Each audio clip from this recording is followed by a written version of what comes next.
Hey everyone, so today we're going to talk a little bit about, and this whole segment's going to be based on using a bait casting rod and reel. I've seen a couple of reviews on YouTube and they're pretty straightforward and basic, so I want to go a little bit more into detail but not too much. I don't want to overwhelm you with the whole process. But there are some key features I see that a lot of people don't touch on. So we're going to go ahead and get going on that. We're going to go over two different types of reels, one with a magnetic adjustment and one with a magnetic and a centrifugal adjustment. There are some differences in the two, cost being one of them. So if you're looking at spending a little more, you can get a centrifugal brake, and I'll explain kind of how that all works here in just a second. We're going to be using Enigma rods and Ardent reels for this review, so let's go ahead and we'll take the first one right here. This here is a Ardent Elite Apex. It's a 5.3 to 1 gear ratio on an Enigma rod.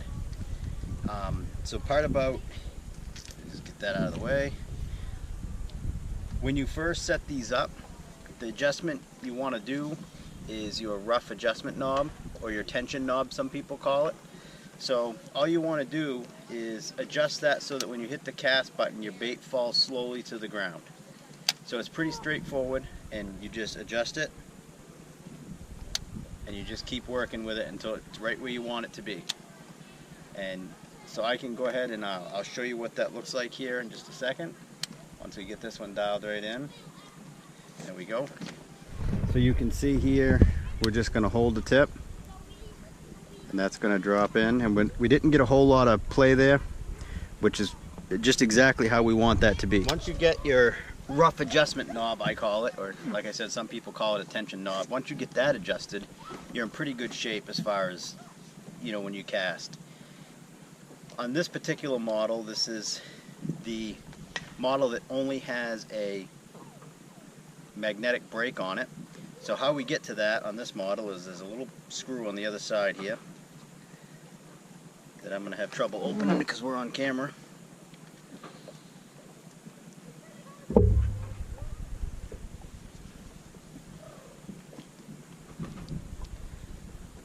And it's just a pin that holds that other cap on.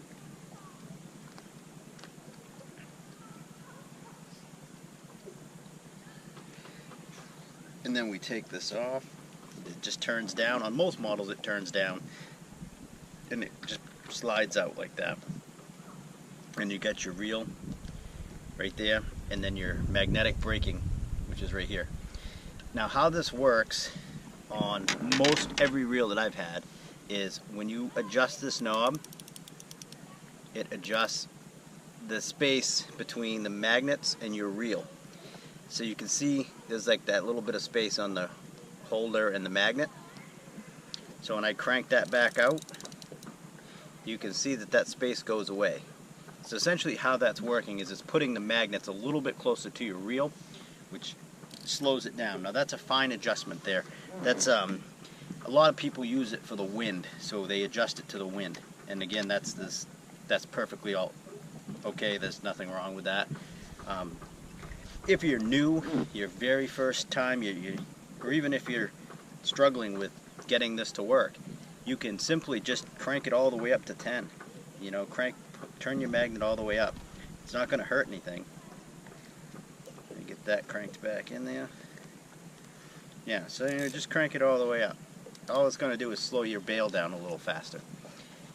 So once you've adjusted that knob and you've adjusted that knob, you're in good shape. So go ahead and start casting. Now, I recommend some short flipping style casts. Just, you know, don't try to throw this thing 100 miles on your first go. It's not going to work. Just start out with some short casts, you know, aim at, you know, a rock or a dock or whatever, and just get the feel for it. Now, one of the things that is not covered in most of the other videos I've seen online is rod selection and line selection. Now, this particular rod is a 7.3 medium heavy fast action rod. Calls for 10 to 20 pound line and 1/4 to 1 ounce lures. Now that matters because when you're using a bait caster, having these all match according to the manufacturer specs is the best way to do that, especially if you're brand new and you're just trying to get into this. That's why you see bass guys with a lot of rods and a lot of reels. So they're all set up differently so that different applications and line specifications and all that. So essentially on this rod I've got a 3/4 ounce crankbait and a 10-pound fluorocarbon line. So that matters.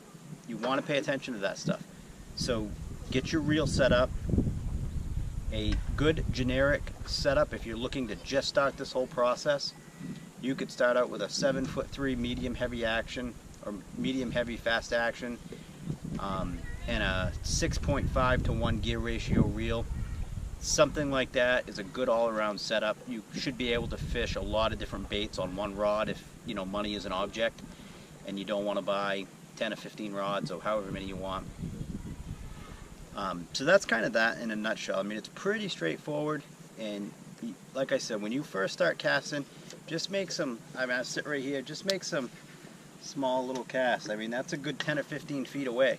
You don't need to throw this thing a half a mile, Of course, we could throw it a lot further. That's a big crankbait. I should have picked a better bait to crank in, but so that's pretty straightforward stuff for that rod and that setup.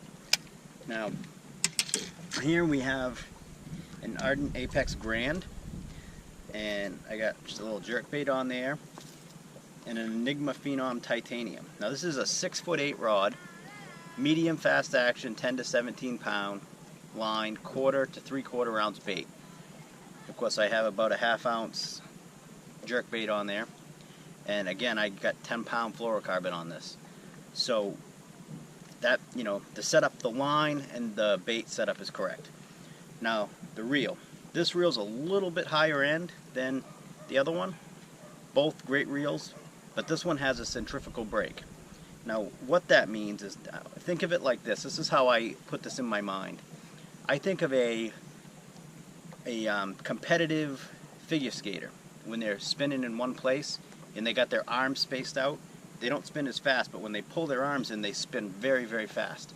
So I use the centrifugal brake in kind of the same idea. So the brake, and I'll show you the brakes in a second, but with the brakes out, the bail doesn't spin as fast. But when you pull the brakes in, it will spin faster. Now I know a lot of guys are going to say, well, I want them all in. I want it to spin as fast as it'll spin. If it overspins and you get a backlash, it's going to be a hell of a mess. It's best to set these up the way they're designed to work. So let's go ahead and we'll open this up and we'll show you what it looks like. They can be a little finicky putting back together. So this one just pops off like that. And you can see here the centrifugal brake. Now these little plastic things pop out. You can flip all 6 of them out. On this rod I only have 2 flipped out, and that's my setup for this rod. It works pretty well. And you can see the magnetic brake system here. So you have dual braking on this one. 2 different kinds of braking. So that's pretty straightforward on this reel. And again, I like to think of the concept as a figure skater. It makes sense to me, in my mind anyway. Now, I'm sure there's probably some scientific reason why that's not the case, but it works. So again, this is very much the same. Thumb.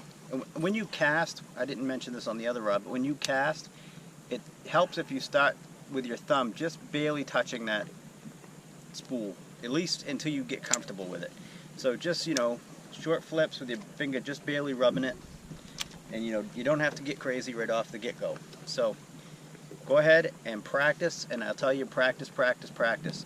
You probably will get frustrated, so don't go out and buy, $25 mono or fluorocarbon line on your first go. Get yourself a $8 or $10 spool of line. That way when you ruin it, it won't be so heartbreaking. Go ahead and practice. That's what really matters with these, is that you just go out and set up a bucket or a cup or whatever you have at the house, a dinner plate, doesn't really matter, and just get 20, 30 feet away, then 40, 50 feet away, and just try and be close to that plate, and then that practice is going to matter. Now the other thing that is going to matter is wind conditions. When it gets windy out, you really got to be careful how you're doing that, and you really want to start watching for backlash when you throw something or when you try to throw a bait a long ways, because the wind's going to slow it down faster than your bail's going to slow down. So that's when your thumb braking really comes into play and your magnetic braking really comes into play. So aside from that, I think that's pretty much everything as far as how to use a bait caster. Initial setup is critical. Rod selection and line selection is the next critical things. So you really want to pay attention to both. So you can get them at the Arden website, the reels, and Enigma. You can get a rod. They're great rods, and you can work on figuring out that combo for yourself.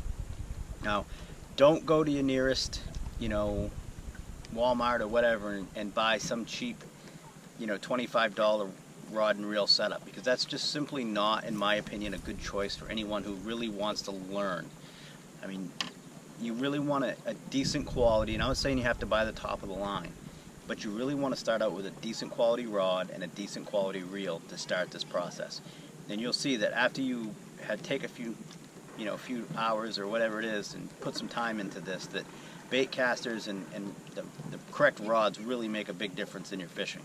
So go ahead, I'll put some links down below to the website where you can pick some of this stuff up, and hopefully we'll see you on the water at some point. Have a great day.